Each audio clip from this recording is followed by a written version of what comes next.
Tu vas bien? En fait, j'ai reçu le colis hier, donc c'est arrivé rapidement et tout. Donc là, je suis en train de faire les soins. Merci beaucoup. Je voulais te dire aussi pour ma fille, je lui ai lavé les cheveux dimanche passé.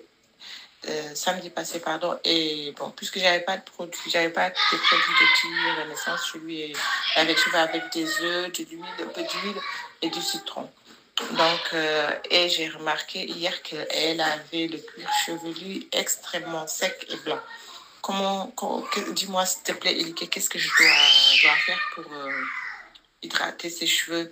Parce que je peux pas lui laver les cheveux, parce que là, moi, je m'occupe de mes cheveux, comme je te l'ai dit. Donc, s'il te plaît, qu'est-ce que je peux faire pour ses cheveux?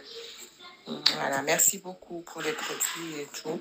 Donc, la brosse, je vais essayer. J'ai essayé là, sur cheveux mouillés. Bon, je vais continuer. Voilà. Bon, je te dirai après. Merci beaucoup.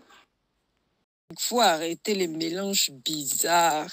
En fait, il ne s'agit pas juste... Tout produit naturel n'est pas forcément bien pour les cheveux. Il faut un certain équilibre, tu vois. Donc, déjà, les œufs, techniquement, les œufs contiennent beaucoup de tensioactifs. OK.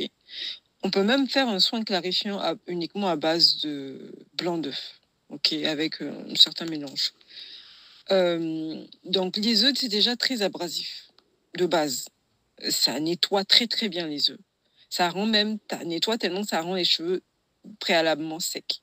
Donc, quand tu rajoutes encore plus du citron dedans, ça dépend de la quantité du citron que tu mets, tu vois. Le citron, en général, il faut mettre vraiment quelques gouttes.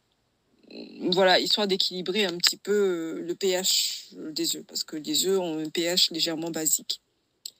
Donc, si tu mets 3 tonnes de citron dedans, et c'est normal que en fait, tout le mélange là, ça fait vraiment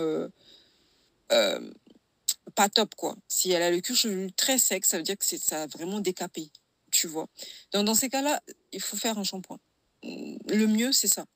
Aller sous l'eau, que le cheveu réabsorbe correctement de l'eau, déjà dans un premier temps, et refaire toute la routine, tu vois. Parce que sur cheveux secs comme ça, il faut qu'on comprenne déjà le principe de l'hydratation. Le principe de l'hydratation, c'est il faut absolument de l'eau dans les cheveux. Que le cheveu, il absorbe beaucoup, beaucoup d'eau. Et ensuite, tu mets quelque chose pour préserver l'eau qui est rentrée dans la fibre. C'est aussi simple que ça. C'est comme l'hydratation avec la peau.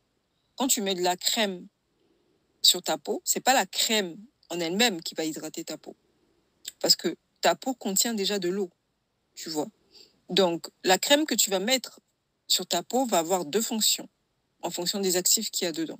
Mais la première fonction qui est l'hydratation, c'est les émollients et l'huile ou les matières en fait qui font filmogènes vont venir se déposer sur la peau et vont empêcher simplement l'eau qui est dans ta peau de s'évaporer trop vite, tu vois. Et s'il y a des humectants dedans, les humectants vont venir capter l'eau du milieu ambiant et le ramener à ta peau. Tu vois, c'est ça en fait. Mais c'est pas la crème qui hydrate techniquement. C'est juste la crème, elle aide à préserver l'hydratation plus longtemps. C'est pour ça qu'on te dit une crème qui hydrate pendant 24 heures ou 48 heures. C'est pas pour rien, tu vois. Donc globalement, c'est ça. Donc c'est pour ça que en matière de DIY, il faut faire vraiment gaffe. Tu peux pas faire n'importe quoi, mélanger tout et n'importe quoi, et puis c'est pas tout